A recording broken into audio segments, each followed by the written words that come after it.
Então, para quem não me conhece, né, meu nome é Matheus, sou analista de sistemas, sou pastor, aprendiz de crossfiteiro e Aprendiz. é isso.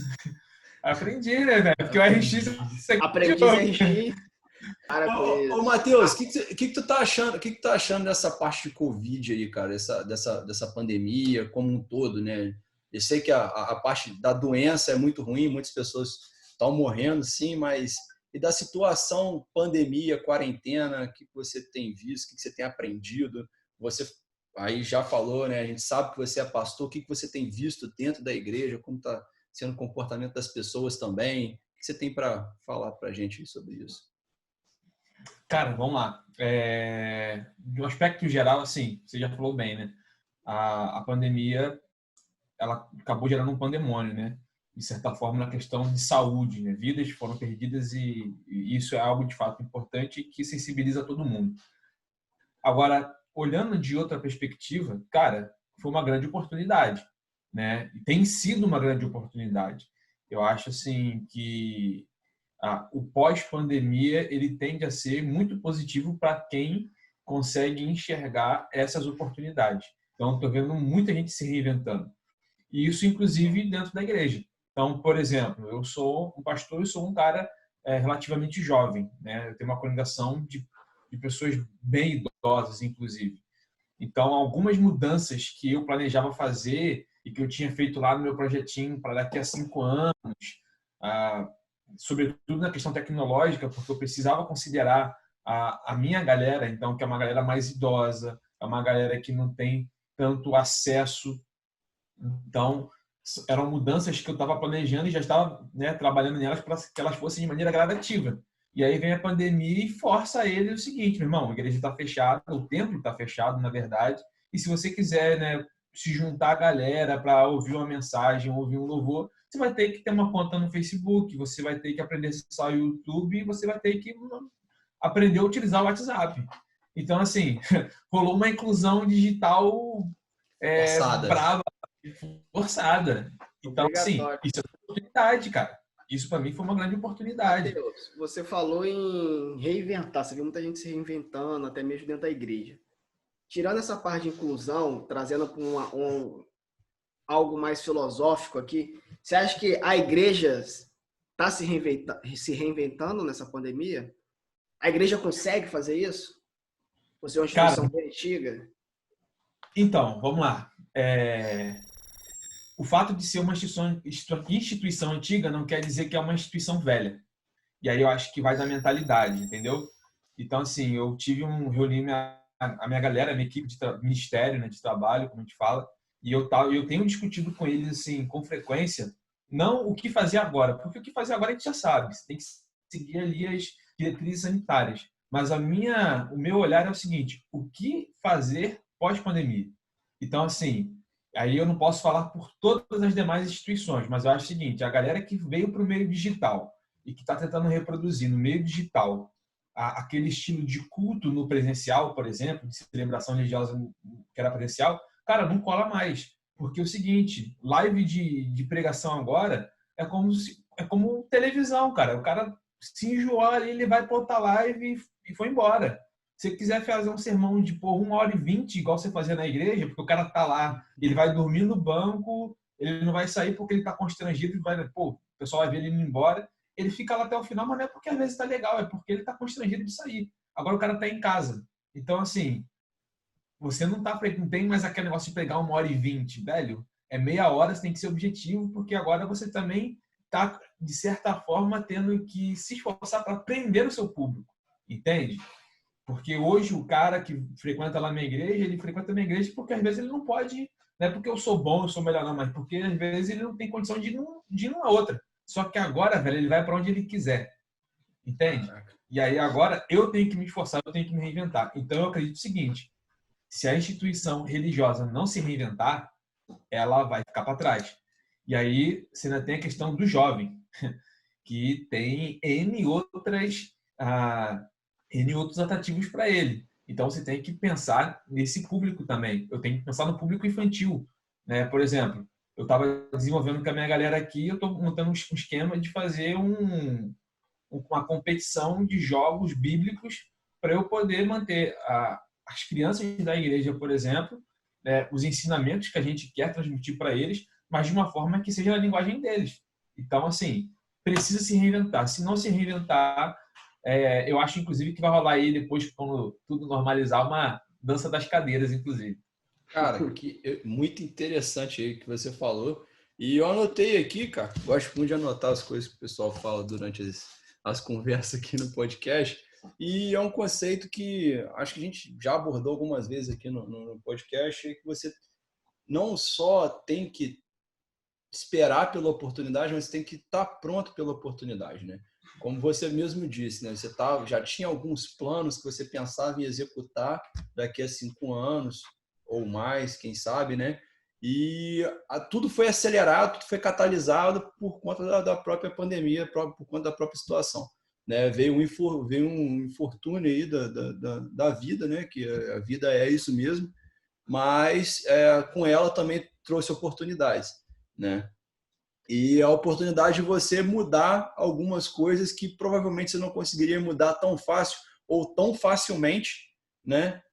Num curto espaço de tempo, e surgiu. Então, é muito importante, acho que para qualquer pessoa que queira implementar qualquer coisa na vida, estar preparado. Porque a gente, às vezes, muito tempo fica esperando a coisa chegar para a gente, e quando chega, você fala, meu Deus. Eu costumo dizer muito pro pessoal que quer viajar, meu sonho é viajar para a Disney. Primeira pergunta que eu faço: você tem um passaporte? Ah, não, não tenho. Você tem visto? Ah, não, não tenho. Então, felizmente, cara, você não quer tanto assim. É isso aí. Você não quer tanto, você não quer pagar o preço. Entendeu? Você quer pagar o preço quando... Tô usando aqui algumas palavras-chave, mas... algumas ideias. Aí, a galera tá com o background preparado. Pô, fez a lição de casa, hein? Aqui é HackerCast, compadre. O pessoal não quer pagar o preço. O pessoal não quer pagar o preço. Ele quer crescer sem chorar, Diogo, entendeu? Rapaz, já dizia Serjão que ninguém cresce sorrindo, né? Não é? Para crescer tem que chorar, porque crescer é doloroso. Você vai ter que pagar, por exemplo, minha primeira viagem para fora só foi possibilitada exatamente... Por que eu uso muito esse exemplo? Porque aconteceu comigo, né? Eu via pedindo, né, para ter uma oportunidade na área internacional, Quando surgiu, eu estava pronto. Pelos motivos errados. Eu estava com visto e passaporte pronto para poder visitar minha irmã. Só que, independente de motivo errado ou não, estava pronto. E apareceu... Estava na brecha, meu irmão. Olha aí. O cara tá no azeite aqui, velho. Eu acho que depois você falou... Acho que depois que você falou... Quem é o pastor dessa entrevista? Quem é o pastor desse podcast aqui, velho? Que o negócio tá...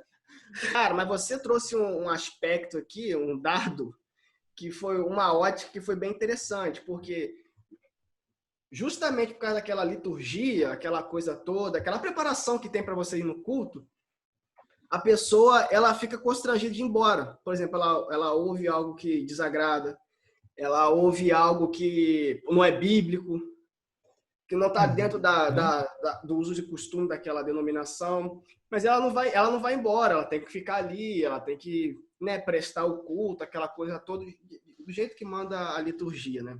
Mas hoje, como você disse com as lives, se ela ouviu algo que desagrada, ela vai trocar de live. Ela vai ver algo que mais interessa a ela. Cara, você acha que isso... Eu vou trazer aqui sei lá, se é algo bom ou algo ruim, porque, assim, eu vejo duas coisas. Ruim eu edito. Não, se for... Não tô falando mas é algo que a gente tem que levar em consideração. Porque, assim, uma coisa é eu ver o que eu quero. Outra coisa é eu ver o que eu preciso. E o que eu preciso, geralmente, não é o que eu quero. Você tá me entendendo? Você como pastor, que você tem que pastorear, você tem que, né, conduzir, né, vamos dizer assim, as suas ovelhas para o melhor caminho. Aquele melhor caminho geralmente dá o mais fácil. Não é aquele mais leve que te dá prazer. Você acha como é que fica essa facilidade que, na verdade, eu acho que tem uma pegadinha no fundo? Então, Diogão, você falou aí, essa é a grande questão, né? Nem sempre é aquilo que a gente quer, é o que a gente precisa, e nem sempre a gente precisa, e isso vai ao encontro daquilo que a gente quer. O fato é, né, a gente precisa trabalhar justamente então essa consciência, que é o que nos falta, porque, de certa forma, e aí, já que é para ser polêmico, eu também não estou nem ligando para isso, isso reforça a ideia de mercado, mercado da fé, aonde eu consumo aquilo que melhor se adequa ao meu gosto, ao meu estilo. E aí cabe a mim, enquanto um líder religioso, ou então na função, né, no desempenho desse papel, cabe a mim não ser necessariamente um mercador, né, um comerciante. Pô, então aí, minha live está caindo, eu vou agora falar aí o que o povo quer ouvir. Não, porque assim, eu posso até, de certa forma, perder um público, mas você sempre vai ter um nicho, digamos assim. Então, sempre vai ter alguém que se identifica. Ao mesmo tempo que vai ter uma galera que, pô, não curtiu o que eu falei, vai ter uma outra que vai vir justamente a partir daquilo que eu falei. Então, eu acho que a grande questão é de eu ter a confiança, né? E aí, Autenticidade, né? isso. E eu acreditar naquilo que eu estou pregando, né? Eu acreditar naquilo que eu estou falando. Porque se eu deixar que esse termômetro esteja na mão do outro, eu me torno refém do outro e aí eu negocio minha mensagem. Mas eu não sou refém do outro. Eu sou, de certa forma, se eu tenho que ser refém de alguma coisa, eu sou refém da mensagem que eu estou portando, naquilo que eu acredito. Entendeu? Então, assim, a gente vive esse aspecto, isso vai estar aí, não tem para onde correr. Agora, cabe fazer essa provocação, justamente, entende? Essa ideia também de conduzir o outro, igual você falou, né? Que é uma coisa que a gente ouve muito. Ela não está de todo errada, mas eu acho também que ela acaba criando uma hierarquia que não existe, entende? De que eu estou num patamar acima e a galera está num patamar abaixo. Eu acho que a grande questão, e eu vejo isso na minha experiência, é que quando a galera chega para pedir um conselho, uma ideia, o cara já sabe, ou a senhorinha já sabe o que fazer. Ele quer alguém ali para avalizar. Ele quer fazer uma transferência de responsabilidade, entendeu? Se der certo, o mérito é dele, porque ele foi lá, né, ele já queria fazer aquilo e só trocou uma ideia contigo. Agora, se der errado, pô, a culpa é sua, porque você que orientou errado. Então, assim, no fundo, a galera já sabe. Então, o meu papel eu não vejo necessariamente como de quem vai conduzir, mas como quem vai poder convidar aquela outra pessoa a essa reflexão, essa autoanálise e potencializar ou advertir, mas a condução da vida dela, cara, é dela, entende? E usando um paralelo aqui, quebrando um pouco para a parte comercial, é como se você tivesse como se o que você está falando, o que você tá botando ali como uma palavra, né, para as pessoas, é como se ela fosse um excelente produto. A pessoa que tem um excelente produto, ela não fica preocupada com as pessoas que não vão comprar, porque ela tem certeza de que outras pessoas precisam e que vão comprar daquilo ali, né? Então, quando você é um dono de uma boa loja, você tem certeza do que você está vendendo, agrega valor, você não está preocupado em agradar todo mundo. Cara, assim, se você parar um pouquinho para estudar a história, olhar um pouquinho para trás, não estou falando de séculos, estou falando de anos, você vê grandes caras da fé que a mensagem deles era uma só. Billy Graham, mensagem da cruz. Ou vai falar para o presidente ou para uma pessoa, a mensagem era sempre o mesmo. O produto era sempre o mesmo. Mas só que ele confiava no produto dele. Ele confiava que tinha um nicho. Ele confiava que aquela, vamos dizer assim, que iria converter. Quando ele fizesse a oferta, essa oferta seria convertida. Não comercializando a Bíblia, mas... não comercializando. Então, já que a gente está usando esse linguajar mercadológico, vamos fazer o seguinte. Eu acho que a gente pode até além, Diogão. Vamos ver o próprio Jesus, velho. Exemplo. Hoje a gente fala da Kodak. Pô, vocês são velhos, vocês são tão novinhos. Vocês lembram da Kodak, fazia sucesso. Deixa eu ver se eu tenho um rolo de filme aqui, peraí. Cadê a Kodak? Valeu, irmão. Velho, a gente hoje aqui tá fazendo a live, mas quem botou um computador, teve essa ideia de botar um micro em cada mesa? Foi a IBM. Hoje, quando se fala em tecnologia, a gente está falando da IBM necessariamente? Não. Mas quando você fala da fé, de cristianismo, velho, até hoje, já atravessou séculos. Então, assim, se a gente for equivaler e trazer isso para a ideia de mercado, irmão, essa mensagem, ela é bem antiga e ela continua sendo relevante ainda hoje, para o bem ou para o mal, porque aí tem aquilo como o nego usa. Mas o fato é, ela está aqui. E Jesus é um cara que pode ser usado para essa referência, inclusive. Porque ele ia falar com o povo, ele não vinha com essa ideia, né? Pô, não, meu irmão, vou falar aqui, vou falar para carpinteiro. Ele vai usar a ideia ali daquele contexto. Eu vou falar para o pessoal da lavoura. Parábolas, velho. É o que ele falava, ele contava história. Esse tal de storytelling, ó, isso é antigo, velho. Essa didática é antiga. Isso é antigo. Então, cara, se você olhar, tá ali, né? Pô, marketing multinível, marketing de rede, olha o discípulo, doido. Olha o discípulo. Se você olhar os conceitos de economia... Cara, isso dá um livro, hein? Os conceitos de economia hoje é só Salomão, né, cara? Como empreender com a Bíblia. Ó, quer ver? Israel, você falou uma parada maneira. O livro de Eli. Qual que é a mensagem daquele filme? Caraca, eu ia falar sobre isso, velho. Nossa! Ó, tamo em conexão, meu irmão. Tamo em conexão. Tá mano! Porra! Tá na visão, chefe. Rapaz, eu ia falar isso. Você tava falando de que a mensagem atravessou e que essa mensagem tocou diversas pessoas. O livro de Eli meio que retrata isso, né? O cara tá carregando a Bíblia e a função do outro cara lá do mal do filme é tentar pegar a Bíblia, porque a mensagem que tem na Bíblia, ela é capaz de converter pessoas para o que ele está falando. Ele não lembra nem o que é a Bíblia, ele sabia o quê? Que quando falavam da Bíblia, pessoas se juntavam e escutavam. É isso que o cara sabia. Por isso que ele queria a Bíblia, porque ele queria ter uma liderança. Já que a gente entrou aqui nesse livro, que é bem escandaloso, né, se a gente for falar dele. Mateus, você, cara, você chamou a gente de velho, mas para um pastor batista, você é bem novo. Sim. Pelo menos a metade da idade.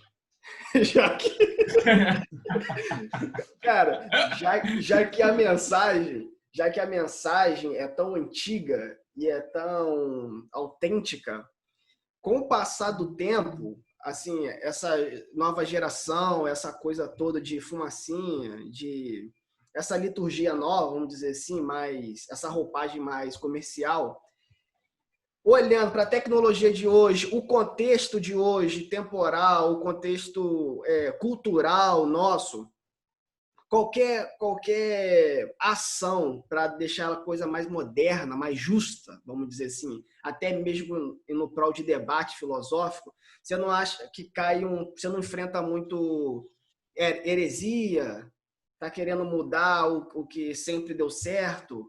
Tem essas coisas contigo, cara? Você sofre essas barreiras? Sim, sabe? claro. Claro que tem. Né? E, de certa forma, é até bom que tenha. Né? Alguém já disse que toda unidade é burra. Então, isso me faz refletir. Eu acho que essas críticas, esses questionamentos que existem, eles me fazem, de fato, perceber se aquele questionamento, aquela crítica, ela é plausível ou não. Ou se ela só vai servir de combustível para eu entender que eu estou no caminho certo. Agora, essas críticas a gente vai ter, mas, de novo, eu tenho duas alternativas. Eu olho para a religião ou eu olho para Cristo, porque a gente não pode confundir Jesus com a religião. Né? Eu sou pastor batista, Jesus não é batista. Então, eu preciso entender isso. Então, Jesus não é uma propriedade minha. Então, quando eu olho para ele, eu vejo justamente ele fazendo isso. Numa época onde você tinha uma distinção, uma questão racial, de judeu com gentio, você tinha uma questão lá da misoginia, porque homem de um lado, mulher do outro, você vê o cara sentando com uma mulher que já tem uma história já meio estranha, né? Um texto, uma narrativa que está lá no Evangelho de João, ele senta com a mulher e troca ideia com a mulher samaritana, velho. Então, assim, ele não ficou esperando, fez uma reuniãozinha com o grupo dele para ver o que o pessoal ia achar. Ele agiu. Então, ele entendeu, viu uma oportunidade e ele agiu. Então, eu vejo dessa forma. Até porque, Diogão, você tocou em outro assunto. Eu acho que, inclusive, esse lance da roupagem, né, que a gente dá, porque para mim isso é só roupagem, a mensagem continua mesmo. A questão toda é a forma como eu vou transmitir a mensagem. Mas eu acho que até nisso, de certa forma, por vezes a igreja ela já sai perdendo. Porque ela, às vezes, só vai fazer isso quando ela olha para o lado e vê que outros já fizeram. Entende? Então, você não está agindo, você está reagindo. Cara, E eu acho quando que aconteceu, isso aí é feito de manada. eu testemunhei algo que foi assim, eu não sei como é hoje, tá? Tem muito tempo que eu não frequento igreja, mas teve um levantamento, uma pregação na igreja que eu frequentava uma vez, questão de adulteração, como é que fala? Adultério. Adultério. Só que, assim, não tem nada a ver sobre o adultério que a gente conhece aqui. Era sobre tudo que você tem, para você ter um e você tem dois. E a questão foi pro lado financeiro. Tipo assim, você tem que contribuir nessa igreja aqui e você contribui na igreja do lado. Aí, cara, aquela questão da informação. Tinha um empresário na mesa e o empresário, pô, muito... O cara tá lá em 3044, um cara muito sábio. E ele virou e falou assim, eu tenho tantos meses que eu não dou meu dízimo aqui, não entrego, né, meu dízimo aqui nessa igreja, e eu entrego na igreja tal, porque a liderança daqui só faz merda. Então, meu dinheiro não é capim, eu prefiro, eu como homem de negócio, eu prefiro investir num negócio que está dando certo, num negócio que tem a liderança mais, que vai saber lidar com o meu dinheiro do que com essa daqui. Aquela questão da internet hoje em dia, que a gente pode trazer para a questão de hoje. Que você falou que o cara não está gostando, ele troca de live. Então, Diogão, você tocou no outro aspecto muito importante que eu tenho pensado muito sobre isso, de novo. Eu entendo que o meu papel nesse espaço não é necessariamente de inovar, mas é de não ficar atrasado, porque eu acho que a gente já está. Então, eu não quero permanecer atrasado, eu quero olhar lá para frente. Assim, isso eu busco vivenciar na minha realidade. Por exemplo, né, você que já caminhou dentro desse ambiente. Pô, sei lá, a galera mais antiga, meu irmão, a palavra do pastor era praticamente a palavra de Deus. Se o pastor, igual você falou, pô, tá fazendo merda com dinheiro, ó, o problema é dele, eu vou integrar porque eu tenho que botar lá, porque Deus mandou. Ele presta conta com Deus. E fiz a minha parte. Só que, velho, essa mentalidade mudou. Hoje, a nova geração da qual a gente faz parte, irmão, quer clareza, quer transparência, para onde que vai, de que forma que vai. E é isso aí mesmo. Pô, meu irmão, me esforcei para ganhar isso aqui. Meu dinheiro não é capim, então eu quero saber para onde vai. O cara não quer só chegar lá e falar assim, pô, é o pastor, mas, irmão, o cara tá fez faculdade de história, o cara é sociólogo. Então, ele não quer ouvir qualquer coisa. Outra coisa que eu olho para frente e imagino, de novo, posso estar errado, mas é essa leitura que eu tenho feito hoje. Velho, a gente tem um conceito dentro do meu espaço de religioso, aquela ideia de tempo integral e tempo parcial. É o pastor que é só pastor ou o pastor que tem uma outra profissão. No meu caso, seria um cara de tempo parcial. Olhando para a realidade hoje, da juventude de hoje, que é mais crítica, mas que também, de certa forma, dentro do aspecto da religião, tem sido demonstrado também um pouquinho mais apática, velho, se os próximos líderes religiosos não entenderem a vocação como, de fato, vocação e só como profissão, eles estão lascados, velho. Então, assim, você tem que ampliar seu horizonte, você tem que se especializar, estudar, porque o cara não vai engolir qualquer coisa. Ele dá um clique, ele está com o YouTube, ele está com o Google. Então, não vem essa não, mas Deus disse que é assim, ponto. Irmão, assim, ponto aonde? Entende? Tem mais informação hoje, né? E isso vai para educação também, né, cara? A minha cunhada é professora e as crianças hoje em dia estão muito diferentes, cara. Porque o que acontece? As crianças hoje em dia chegam em sala de aula, elas leem a matéria, se elas estiverem interessadas naquela, elas vão pesquisam no Google e, pô, em 2 segundos ela já tem um artigo completo ali do National Geographic, tem um vídeo de um professor super elaborado ali para crianças, explicando por que, sei lá, a molécula de água é do jeito que a molécula de água é e por aí vai.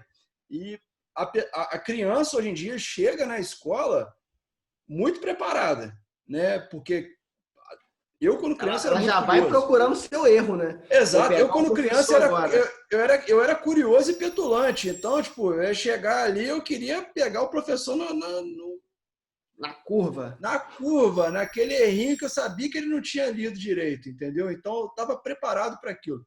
E hoje, se você for parar para pensar, tudo quanto é parte de ensino, até o que a gente está falando aqui, a gente pode ser questionado, a gente pode ser cobrado, porque isso aqui vai para o YouTube, isso aqui vai para o Instagram, e uma coisa que acontece na internet é de verdade, pô, a internet é escrita a caneta, né? Só que não tem como apagar. Uma vez que está ali, o cara tirou print, fez download, virou meme, entendeu? Então, para bem ou para mal, hoje em dia, não tá tão fácil assim você manobrar as pessoas como antigamente. O acesso à informação, eu até falei disso num outro podcast, acesso à informação antigamente, que eu tinha em casa, era, pô, enciclopédia Barça, pô. O cara chegou lá vendendo, minha mãe parcelou em 40, 15 quilos. É isso aí. 15 quilos. Pô, tá doido, isso. Cada livro desse tamanho. Cara, mas já que a informação... Cara, eu vou fazer essa pergunta aqui, eu quero que o Matheus me responda até no próximo bloco. Claro que é a opinião dele. Já que a gente tem tanta informação, tem tanta educação, os tempos são outros, por que hoje em dia a gente ainda tem gente cometendo racismo, com intolerância, com preconceito? Já que hoje a gente tem tanta informação, cara. Todo mundo sabe de onde que a gente veio, todo mundo sabe para onde a gente vai. Fiz até aquele vídeo, né, Israel, que fez até bastante barulho, que eu disse que o futuro de todo mundo é uma praia na frente do futuro. Só que a frente do futuro era o cemitério. Já que a informação está tão disseminada assim, é tão fácil acesso, por que a gente ainda tem esses retrocessos, essas coisas que mancham a nossa sociedade, até mesmo como ser humano?